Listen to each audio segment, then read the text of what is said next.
Have you ever been considering some kind of home renovation project and you think to yourself it's probably best to get a few different bids from a few different builders? I completely agree with you. I think that's the best way to go. But then sometimes you get the 3 bids back and you're just shocked at how far apart they can be on price. Sometimes $50,000 or even $100,000 or more that one contractor is different than another. That leads a lot of homeowners to think that that higher number is just a contractor that wants to rip them off.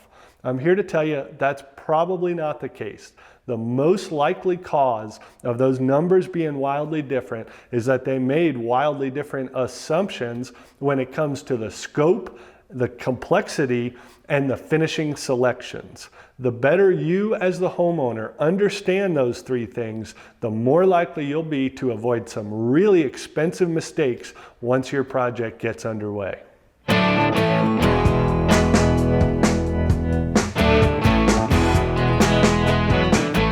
All right, so as I mentioned, the biggest things that can impact the cost on a proposal, a bid, an estimate, whatever your contractor's calling it, is the scope, the complexity, and the finishing selections. So I'm going to start in scope. Let's define what is scope. Scope, put very simply, is just everything the contractor's agreeing to do, and just as importantly, not agreeing to do. So we need to make sure that you as the homeowner are really clear on what you want done and that you're comparing similar scopes. Otherwise, the price could be totally different. To give you an example of what that might mean, you might have in your mind a backsplash that goes from the countertop all the way to your upper cabinets, and behind your oven you want it to go all the way to the ceiling with a range hood mounted over the front of that. Well, one contractor might have priced for that. It should be clearly called out in that proposal, and another might have just planned on using the cutoff of the countertop as a little 4-inch backsplash across that. That's a very different price point, obviously, a different amount of work, and so that'll make the price look different. But if what you want is the full backsplash, then you need to make sure that's included in the scope. Some other things that are forgotten a lot of times are some accessories, drawer handles, pulls, under cabinet lighting, those kinds of things. For me, if I'm doing, a big full kitchen remodel, I'm replacing all the plumbing fixtures. I'm not going to leave your 17-year-old garbage disposal in there to get the number on my initial estimate to be lower, because I know ultimately what's going to happen is 3 months after we're done with the job, that disposer is going to start squealing in the bearings, and you're going to call me frustrated because you just paid good money for a kitchen remodel. We're replacing all of that stuff. In the way that we price is for full scope kitchen remodel. And so you want to make sure, if you're comparing my numbers to another contractor, are they thinking about those things? If you're changing from a natural gas stove to an electric stove, is there enough available power in your main panel? If you're already maxing out a 200 amp panel, or if your house is pretty old and it only had a 60 or 100 amp, and we've got to bump that up to a 400 amp panel, that could be another $10,000 to $30,000 depending on the complexity and the situation.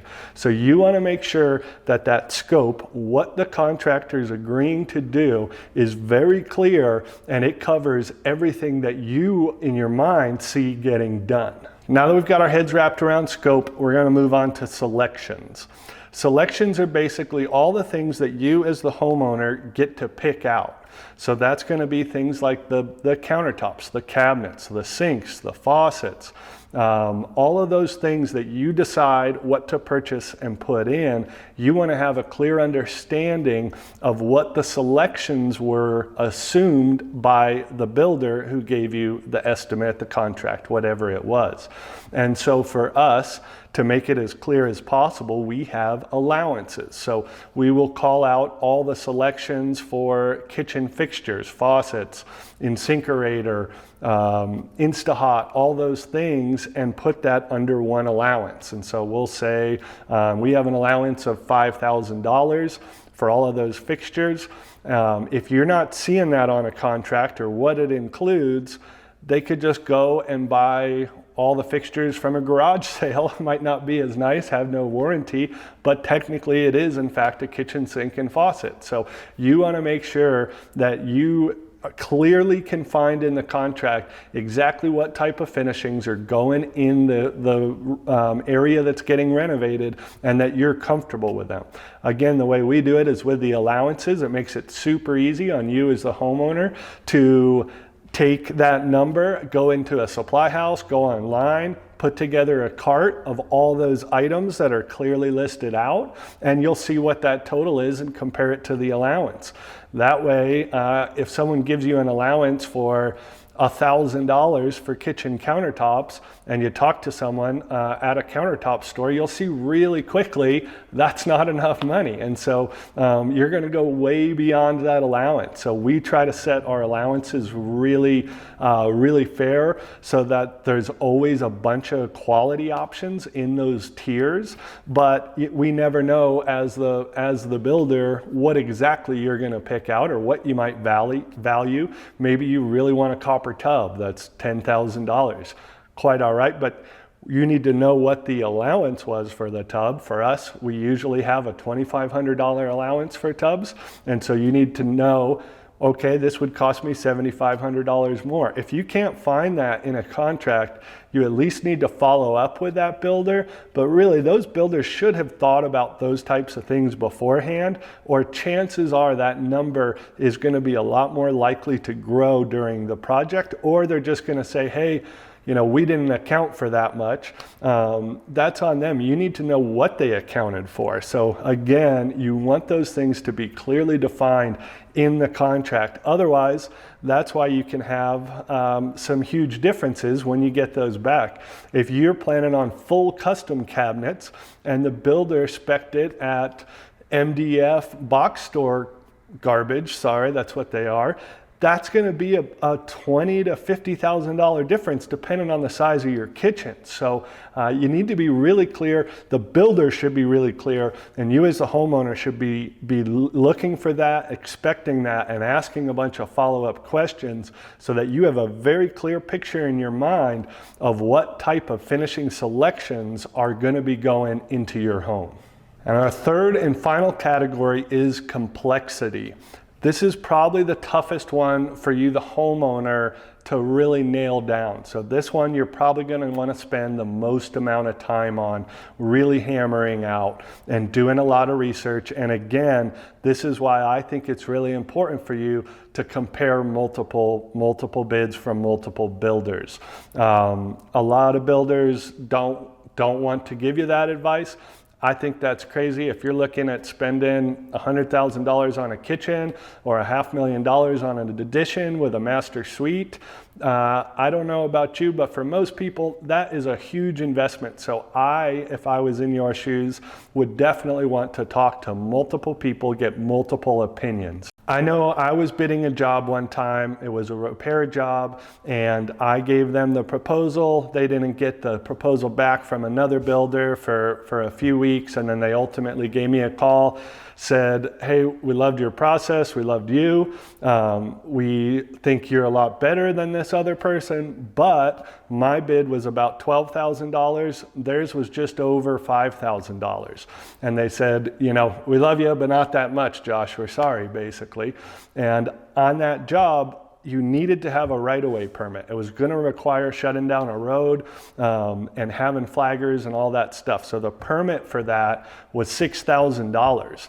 I knew the other company just wasn't aware of that, but there's no way they were going to be able to do the work without shutting down what was a pretty busy street. So I told the homeowners, just for your own sake, I want you to protect yourself. Make sure you're asking what a change order looks like, what those clauses are. Is there any way they can change that number on you? Because I promise you, they can't fix your issue for that much money. It's impossible.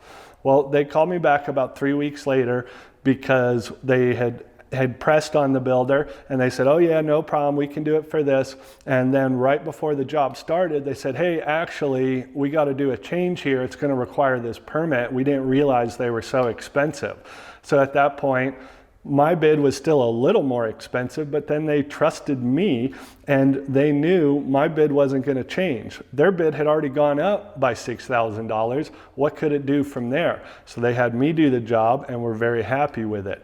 But that complexity part, you need to make sure that as the homeowner, you're at least doing your due diligence, again, talking to multiple sources and making sure that they understand the full complexity and that that's all included in that price they're showing you. Are you going to have to take trees down?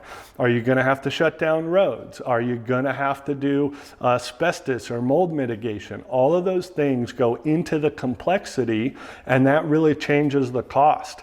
An easy one that is a good test is, are they asking you if you're going to be living in the home? Because if one builder assumes the home's going to be vacant and then you tell them, no, we were planning on staying here, they're going to want to change the price. It's going to cost a lot more. We've got to clean up a lot better at the end of the day. We got to set up better protection. It's going to slow things down. And so those are the things that go into complexity that is really worth your time doing some due diligence, talking to different sources and some research on your own to make sure the builder you're going to work with understands the full complexity of the job and is pricing accordingly. So those are the three categories that have the biggest impact on cost one way or another. So you really want to spend some time hammering out scope. Write a list of all the things you don't like about your current space that you're expecting to be brand new, fixed, perfect in your new space. And then look for those things on every bid you get from the different builders. When it comes to finishing selections, this one's the easiest. Put together a cart of your fixtures, of your appliances, look at some countertops, and that'll give you a really good idea of how much money should be allocated in the budget on the contract line items for those selections. Like I say, complexity is one of the toughest ones for homeowners. I guess you could say it's a little complex, but you can still get a really good understanding. And mostly, you're not trying to understand all the complexity yourself. You just need to feel good enough that you can talk to a builder and feel comfortable. They understand the complexity. They've thought about this. They've been there. They've done that. I trust them to get this done. If you can do that, you'll have a much better time comparing bids from one builder to another. If you get 3 bids and one of them's way down here and then 2 of them are up here, I'd be really suspicious about that outlier. And so make sure you're able to compare apples and apples. If you want some more information on actual pricing, I did make a video on our 6 most popular projects here in Bend, Oregon. And so you can check that one out. You can also leave a comment down below on a project you're thinking about doing that you want to arrange for. If you live here in Bend and want to speak with me directly, you can shoot an email, josh@rockinkgc.com. Check out our website, rockinkgc.com, and we'll be sure to get back to you real quickly. We can give you some real hard numbers for your exact project. But like I say, even if you don't live in Bend, you can leave them down below. I'd like to start doing some segments around assessing other people, our viewers' projects, and giving my advice, some pricing, how I would attack it, what things I would prioritize over other things. So put all that info down there and maybe we'll get your project featured on an upcoming video. We're just here to be a resource to you, so any way we can help, please let us know, and we'll do what we can to give you the biggest shot of success on your home renovation projects.